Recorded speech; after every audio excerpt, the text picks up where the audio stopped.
오늘 우리에게 주신 하나님의 말씀은 베드로후서 3장 1절에서 7절 말씀입니다. 신약성경 386쪽에 있습니다. 베드로전서 3장 1절에서 7절입니다. 이 말씀 읽을 때 살아계신 하나님의 음성을 친히 듣는 귀한 시간 되시기를 바랍니다. 사랑하는 자들아, 내가 이제 이 둘째 편지를 너희에게 쓰노니 이 두 편지로 너희의 진실한 마음을 일깨워 생각나게 하여 곧 거룩한 선지자들이 예언한 말씀과 주 되신 구주께서 너희의 사도들로 말미암아 명하신 것을 기억하게 하려 하노라. 먼저 이것을 알지니 말세 조롱하는 자들이 와서 자기의 정욕을 따라 행하며 조롱하여 이르되 주께서 강림하신다는 약속이 어디 있느냐? 조상들이 잔 후로부터 만물이 처음 창조될 때와 같이 그냥 있다 하니 이는 하늘이 옛적부터 있는 것과 땅이 물에서 나와 물로 성립된 것도 하나님의 말씀으로 된 것을 그들이 일부러 잊으려 함이로다. 이로 말미암아 그때의 세상은 물이 넘침으로 멸망하였으되 이제 하늘과 땅은 그 동일한 말씀으로 불사르기 위하여 보호하신 바 되어 경건하지 아니한 사람들의 심판과 멸망의 날까지 보존하여 두신 것이니라. 아멘. 기억력이 유난히 좀 좋은 사람들이 있습니다. 사소한 것까지 기억하신 분들도 있는데 기억력을 올리는 방법이 뭐가 있을까 학자들이 많이 연구를 합니다. 의외로 기억력을 올리는 방법이 간단한 곳에 우리가 쉽게 실천할 수 있는 몇 가지들이 있습니다. 학교 선생님들이 늘 하는 이야기지요. 책 읽을 때 소리내서 읽어라. 자기 소리가 귀로 들어오도록 소리내서 읽는 것이 책을 더 많이 기억할 수 있도록 하는 방법이라고 합니다. 또 가능한 양손을 사용하는 것. 우리 보통 오른손잡이, 왼손잡이 하는데 왼손으로도 오른손에 하는 일들을 좀 해볼 수 있도록 하는 것. 한번 해보십시오. 왼손으로 젓가락질 해서 콩 잡아서 이렇게 끌어올리는 한번 해보십시오. 처음에는 근육이 조금 아플 텐데 하다 보면 재밌습니다. 그리고 훨씬 더 기억력이 높아진다고 합니다. 쉬는 시간 혹은 버스를 타고 지하철 타고 이동할 때 넋놓고 계시지 마시고 휴대폰에다 정신 뺏겨서 멍하니 계시지 마시고 끝말잇기를 혼자라도 해보십시오. 단어를 하나 떠올리고 그 단어를 머릿속으로 그림을 그려보든가 아니면 그 단어의 끝말잇기를 혼자 하는 겁니다. 그럼 단어 연상이 일어나면서 머리 회전이 훨씬 더 좋아진다고 합니다.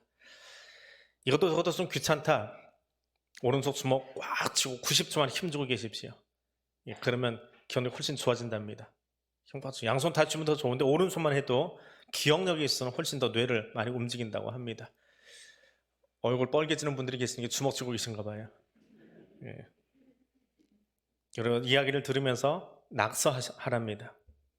귀로만 듣는 것이 아니라 손이 또 움직이고 있는 겁니다. 글을 받아 적는 것이 아니라 그림을 그리던 혹은 의미 없는 낙서를 하건 손 동작이 뇌를 자극을 해주면서 지금 듣는 이야기를 훨씬 더 잘 기억하도록 해준다고 합니다. 대학 연구진들이 찾아낸 거니까 어느 정도 효과는 있을 겁니다. 한번 해보시면 좋을 것 같습니다. 기억하는 것은 단지 학습하는 면에만 유용한 것은 아닙니다. 삶을 윤택하게 하고 더불어서 성도의 삶에 있어서도 기억한다라고 하는 것은 아주 중요한 것임을 성경은 여러 곳에서 우리에게 들려주고 있습니다. 베드로 사도도 예외는 아닙니다. 베드로 후서는 죽음을 앞둔 베드로가 유언장과 같이 기록한 서신이 이 베드로 후서입니다. 거짓 교사들 혹은 이단적인 가르침으로부터 교회 공동체를 든든하게 세워가려고 예수의 재림에 관해서 기록한 서신이 이 베드로 후서입니다. 그래서 이 베드로 후서는 이 땅에서 예수를 구주로 고백하는 모든 교회 공동체를 향해서 예수에 대한 바른 지식을 가지고 성도들이 성장해 가기를 바라는 하나님의 마음이 담겨 있는 책입니다. 하나님이 그 수많은 사람들 중에 베드로를 그리고 베드로의 그 수많은 시간대 속에서 노년에 유언장과 같이 이 책을 쓰게 하신 이유가 무엇일까요? 그럼 베드로의 모습을 들여다보면 쉽게 알 수 있습니다. 베드로는 오늘 2절 말씀에서 이렇게 우리에게 말합니다. 우리 함께 읽어보겠습니다. 곧 거룩한 선지자들이 예언한 말씀과 주 되신 구주께서 너희의 사도들로 말미암아 명하신 것을 기억하게 하려 하노라. 베드로가 노년에 교회에게 꼭 해주고 싶은 메시지가 하나 있는데 말씀을 기억하라는 겁니다. 베드로의 젊은 날은 어부였고 다혈질에 생각보다는 행동이 먼저 앞서는 다소 충동적인 사람이었습니다. 아무리 예수님이 계신다고 하지만 또 앞에 계신다고 하지만 어떤 사람이 쉽게 나도 예수님처럼 물 위를 한번 걸어보고 싶습니다. 훌쩍 뛰어내릴 사람들이 몇 명이나 될까요? 베드로는 그만큼 앞뒤 재지 않고 행동이 먼저 나가는 다소 충동적인 사람이었습니다. 근데 그런 베드로가 변화됩니다. 사도행전에 나오는 베드로는 그렇게 충동적이지 않습니다.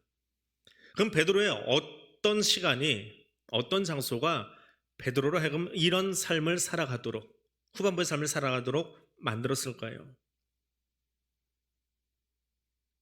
누가복음 22장에 가야바 제사장의 집들에서 일어난 사건 때문입니다. 한밤중에 불법하게 끌려간 내 스승이 어떤 일을 당할까 궁금해서 거기를 따라 들어갑니다. 그리고는 그 뜰 안에서 세 번이나 내가 하는 말 알지 못한다. 당신이 나와 예수를 엮으려고 하는데 나는 그런 사람 아니다. 세 번이나 부인합니다. 그리고 어떤 일이 일어났습니까? 닭소리가 아닙니다. 누가복음 22장에는 이렇게 기록되어 있습니다. 주께서 돌이켜 베드로를 보시니 베드로가 주의 말씀하신 것 닭 울기 전에 내가 세 번 나를 부인하리라 하심이 생각나서, 파란색 글자가 보이십니까? 베드로가 주의 말씀하심이 생각나서, 그래서 심히 통곡했다라고 말합니다. 22장 61절의 말씀입니다. 그런데 조금 앞에 가면 34절에서 예수님이 베드로에게 얘기하셨습니다. 내일도 아니고 모레도 아니고 오늘 네가 나를 3번 부인하리라. 근데 그 말씀하실 때 그 말씀을 새겨듣지 않았습니다. 건성으로 들었고 흘려 들었던 자신을 돌아보게 합니다. 그리고 그 말씀이 생각나서, 주의 말씀이 생각나서 울며 낙향할 수밖에 없었습니다. 저돌적이고 적극적이고 행동가였던 그 베드로가 이 사건 이후에는 철저하게 성령에 붙들려 살아가게 되는 삶을 살게 됩니다. 하나님 말씀을 기억하며 살아가야 되겠다라고 생각하게 된 가야바 뜰 사건 때문입니다. 베드로 사도가 노년에 이 서신을 띄운 이유가 무엇입니까? 교회가 가진 아픔이 대체 무엇이었습니까? 말씀을 기억하려 들지 않는 그런 자세로 살아가는 사람들이 문제였습니다. 그리고 그 아픔은 비단 1세기 교회만의 문제는 아닙니다. 이것이 1세기 교회 문제였다면 오늘 우리가 이 서신을 읽을 필요가 없지요. 오늘 우리도 똑같더라라고 하는 겁니다. 1세기 교회의 문제가 아니라 그것은 나의 문제입니다. 베드로는 그런 자신의 경험에 비추어서, 가야바 뜰에서 있었던 그 경험에 비추어서 교회를 향해서 이야기합니다. 선지자들이 예언한 말씀과 사도들을 통해 명령하신 것을 기억하게 하려고 구약의 말씀과 신약의 말씀을 기억하게 하려고 이 서신을 보냈다라고 말합니다. 교회가, 성도가 말씀을 기억하지 않고 말씀보다 세상 원칙을 먼저 말하고 세상 풍습을 더 중히 여기는 태도가 하나님으로부터 멀어지게 만들었기 때문입니다. 교회가 기억할 것은 하나님 말씀이고 선지자와 사도들을 통해서 주신 말씀입니다. 이것이 성령 하나님의 베드로를 통해서 교회에게 이 책을 주신 진짜 이유이기 때문에 그렇습니다. 우리가 하나님의 말씀을 생각하고 기억해야 하는 이유는 무엇입니까? 말씀이 진리이기 때문에 그렇습니다. 그만큼 세상에는 거짓이 판을 치고 거짓 뉴스와 거짓 소문이 세상을 어지럽힐 뿐만 아니라 교회도 그런 소문에 파묻혀 있기 때문에 그렇습니다. 그래서 베드로가 이 서신을 썼습니다. 1절 말씀은 이렇게 기록되어 있지요. 사랑하는 자들아, 내가 이 두 번째 편지를 너에게 쓰노니 앞선 편지 베드로 전서와 이 편지를 통해서 너희의 진실한 마음이 드러나게 하여 생각하도록 하기 위함이다. 여기 가장 중요한 단어가 진실이라고 하는 단어입니다. 진실이라고 하는 이름을 가진 사람들이 있지요. 그럼 친구 중에 혹시 있으신가요? 헬라어로 진실은 에일리 크리네스입니다. 에일리라는 이름이 있지요. 가수 이름인데 그 에일리가 태양이라는 뜻입니다. 태양에 비추어 본다. 에일리 크리네스, 태양 빛으로 펼쳐서 검사했을 때 이것이 순수하다라고 입증된 것, 그것이 에일리 크리네스, 진실이라고 하는 단어입니다. 항아리가 겨우내 밖에 있다가 이게 물이 새는지 안 새는지 알아보려면 물을 가득 담아놓으면 돼요. 그래서 금이가 있으면 거기로 물이 실실 빠져버립니다. 그래서 항아리에 금간 것을 찾아낼 수 있어요. 또 도공이 도자기를 구운 다음에 흙으로 만들어서 아주 뜨거운 불에 집어넣잖아요. 그럼 그 불 속에 들어갔다 나면서 이 흙이 변형이 일어나요. 그럼 이 도자기가 제대로 구워졌는지 확인하려고 도공들이 막 그 가마에서 나온 도자기를 들어서 태양에다가 이렇게 비춘답니다. 그럼 그냥 볼 때는 안 보이는데 태양에다 비추면 여기 간 실금이 태양빛이 통과하면서 내 눈에 보인대요. 그러니까 햇빛이 보이는 거예요. 그러면 이거는 불량품이에요. 에일리 크리네스 하지 못한, 진실하지 못한 자기가 되는 거예요. 그럼 그건 깨버립니다. 만들어봤자 그 실금 사이로 다시 변형이라서 어차피 부셔질 것이기 때문에. 진실하다라고 하는 말은 눈에 보이지 않을 만큼 작을지라도 틈이 벌어져 있는, 그 틈이 없는 그것이 진실이라는 말입니다. 그리고 이것이 성경에 들어와서는 하나님과 그 백성이 실금도 없이 온전하게 밀착되어 있는 그 관계, 이것이 진실한 관계, 진실한 성도, 진실한 교회라는 말입니다. 슬금슬금 하나님과 나 사이에 뭐가 들어옵니다. 하나님과 교회 사이에 뭐가 들어와요. 하나님이 아닌 다른 사상이 들어오고 다른 가치관이 개입하기 시작하는 것, 눈에는 보이지 않아요. 신앙생활 잘하는 것 같은데 하나님보다 다른 것이 우선돼서 이 사이를 비집고 들어와 있어요. 겉으로 보기에는 멋있는 신앙이네요. 말도 잘하고 봉사도 열심히 하는데 그 사이에는 세상 법이 우선되어 실금처럼 들어와 있어요. 이게 진실하지 못한 성도이고 진실하지 못한 교회 공동체입니다. 교회는 하나님 말씀에 온전하게 밀착되어 있는 공동체입니다. 그러나 그 사이에 실금이 가기 시작하면 깨진 것은 말할 것도 없고요. 실금이 가면 진실하지 못한 교회 성도가 되는 거예요. 그것은 죽음으로 갚아야 됩니다. 아브라함과 하나님이 횃불 언약을 맺었습니다. 너는 나의 백성이 되고 나는 너의 하나님이 될 거야. 그런데 이 언약을 어기면, 우리말로 좀 세게 말하면 너 죽고 나 죽자. 이게 횃불 언약이에요. 내가 어기면 내가 죽을 거고 내가 어기면 너도 죽음으로 갚아. 나는 절대로 너를 떠나지 않을 거야. 너의 하나님이 될 거야. 우리 사이에 다른 어떤 것도 들어오지 않게 하자. 그것이 언약 백성이라고 하는 말입니다. 저와 여러분은 그런 하나님과 언약 관계를 맺고 있는 백성이에요.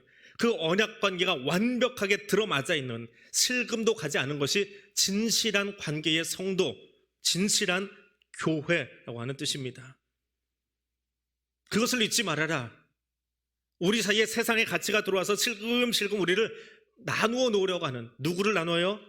하나님과 우리를 나누려고 하는 그것을 다시 기억나게 하려고 이 책을 썼다라고 말합니다. 하나님과 밀착되어 살아가는 것, 말씀을 기억하고 살아가는 것이 성도이고 교회 공동체입니다. 그런데 신앙생활을 하다 보면 흔들릴 때가 있습니다. 여러분, 신앙생활 하다가 가장 힘든 때가 언제입니까? 신앙의 위기라고 불리는 것은 언제였습니까? 혹은 지금이 혹 신앙의 위기를 경험하고 있지는 않습니까?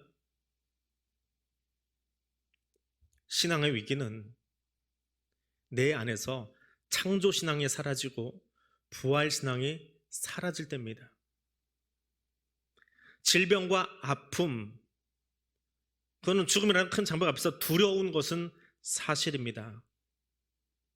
그런데 부활이 없다면 우리는 죽음 이후에 정말 먼지로 돌아가는 허무한 존재일 수밖에 없습니다. 재림의 문제는 어떻습니까?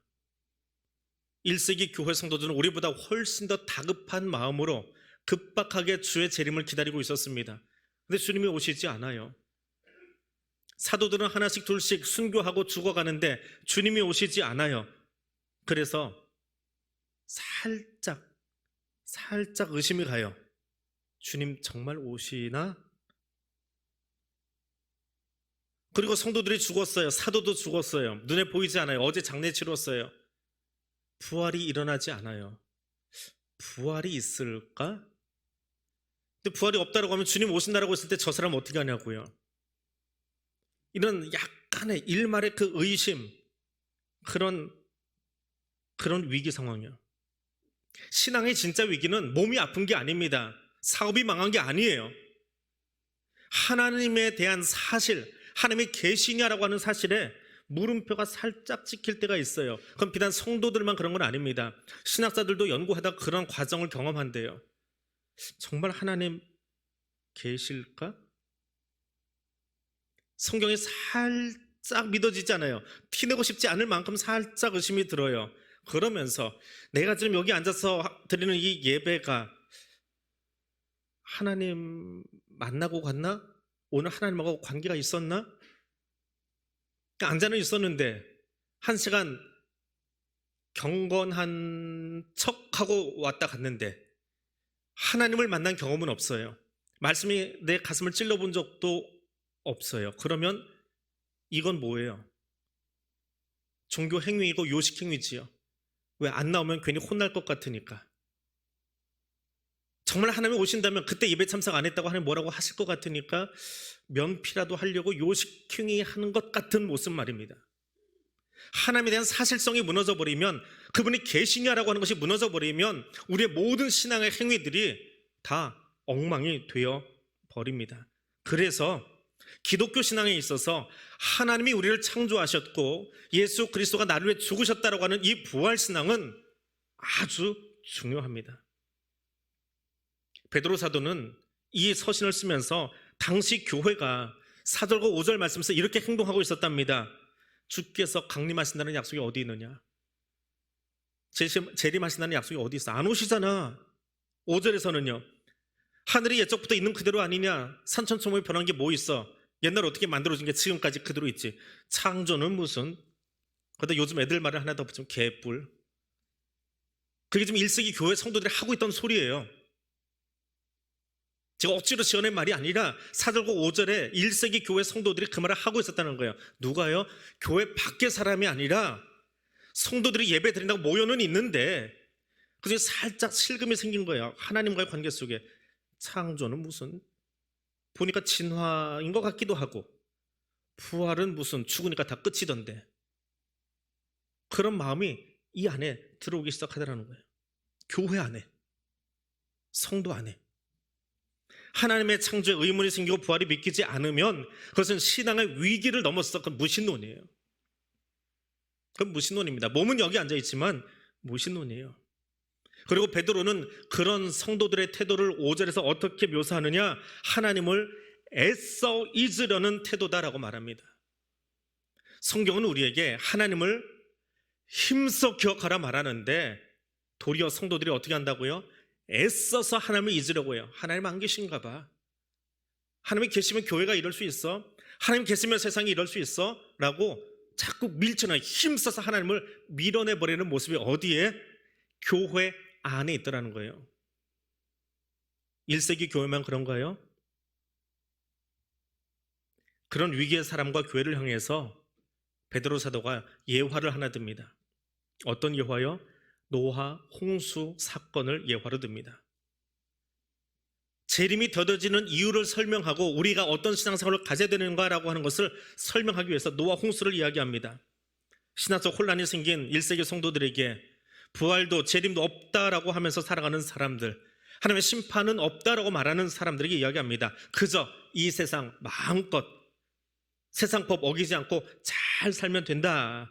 여기는 그 사람들의 태도가 노아 홍수 시대에 산 밑에 살고 있던 사람들과 똑같더라라고 하는 거예요.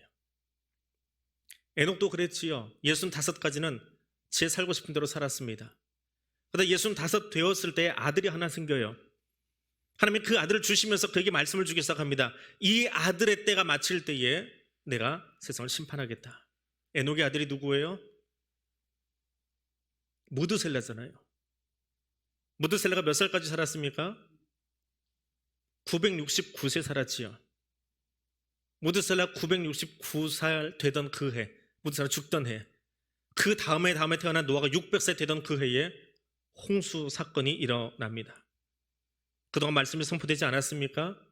아니요. 유다서를 보면 에녹은 교사로, 선지자로 세상에 하나님의 말씀을 선언합니다. 몇 년 동안요? 65세 정신 차리고 무드셀라 나이만큼 말씀이 전파되고 있었어요. 1000년 가까이 말씀이 전파되고 있었습니다. 그러나 사람들은 그 말씀을 무시했어요. 오히려 산 위에서 배 만들고 있는 노아를 조롱했겠지요. 근데 그 사람 보지 말고 하나님 보십시오. 하나님은 어떻게 하고 계셨습니까?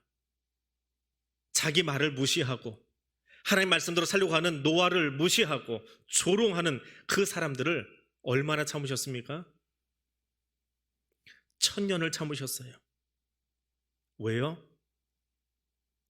한 사람이라도 더 방주에 들어오기를 원해서 그 사랑 때문에 하나님이 참으신 거예요. 하나님을 일부러 잊으려하던 1세기 성도들은 마치 노아 홍수 때에 말씀을 귀 기울여 듣지 않던 그 땅의 사람들과 같았습니다. 홍수 전까지 잘못한 사람들이 판치고 사는 이유, 하나님이 참아주시기 때문이지요. 주의 재림이 아직 일어나지 않는 이유요, 우리가 잘하기 때문이 아닙니다. 하나님이 기다려주시기 때문입니다. 도리어 지금도 이 지구촌에 전쟁이 계속되고 있음에도 사람들이 하나님의 말씀을 떠나서 제 유익대로, 제 편한대로, 자기 사고방식대로 살아감에도 불구하고 주님이 지금 심판하지 않고 기다리시는 이유는 한 영혼이라도 더 하나님께로 돌아오기를 원하고 계시기 때문입니다. 기억하십시오. 구원은 하나님께 있습니다. 베드로 사도가 주의 재림은 확실하다고 말하면서 노아 홍수 때 예화를 사용한 이유가 무엇입니까? 홍수가 끝난 뒤에 노아는 정결한 짐승을 제물 삼아 예배를 드립니다. 노아가 의인이라고 말하지만 그것은 그의 행위가 의로운 것이 아니라 하나님의 말씀을 기억하고 살아간 그 모습을 하나님이 의롭다 여겨 주신 겁니다. 구원은 노아의 의가 아니라 하나님께서 다시는 물로 세상을 심판하지 않겠다라고 하는 그 사랑이 진정한 의입니다. 그리고 그 의를 마음으로 받아들이고 믿는 것을 하나님이 옳게 여기신 겁니다. 홍수가 끝난 뒤에 노아는 포도주로 말미암아 실수합니다.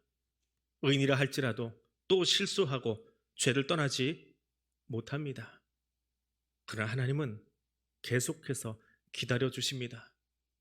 그리고 예수 십자가 사랑으로 우리를 구원하여 주셨습니다. 주의 재림은 있습니다. 다시 오십니다.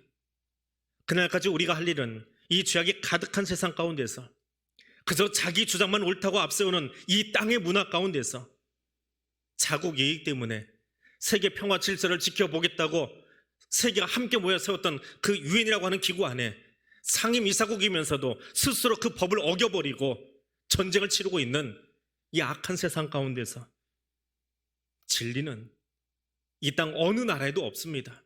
오직 하나님과 함께 하는 것이 진실임을, 진리임을 오늘 베드로 사도를 통해서 저와 여러분에게 가르쳐 주고 있습니다. 이 말씀을 기억하고 사는 것이 그리스도인으로 사는 법입니다. 이 말씀을 잊지 않고 가슴에 새길 수 있도록 다시 한번 주의 말씀에 더 가까이, 아니 밀착되어 살아가는 하나님의 백성 될 수 있기를 원합니다. 기도하겠습니다.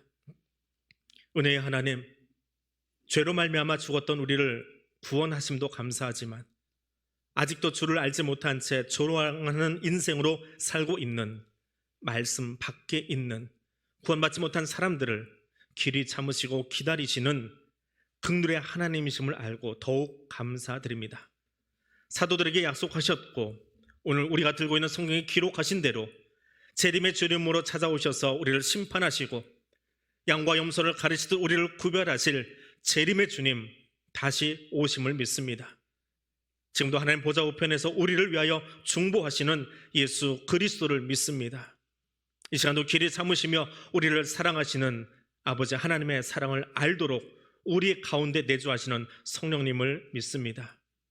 주님 주신 말씀대로 이 믿음이 우리 마음판에서 떠나지 않게 새기기를 원하오니 성령 하나님 강권적인 내주하심으로 우리의 마음을 다스려 주옵소서. 예수님 이름으로 기도드립니다. 아멘.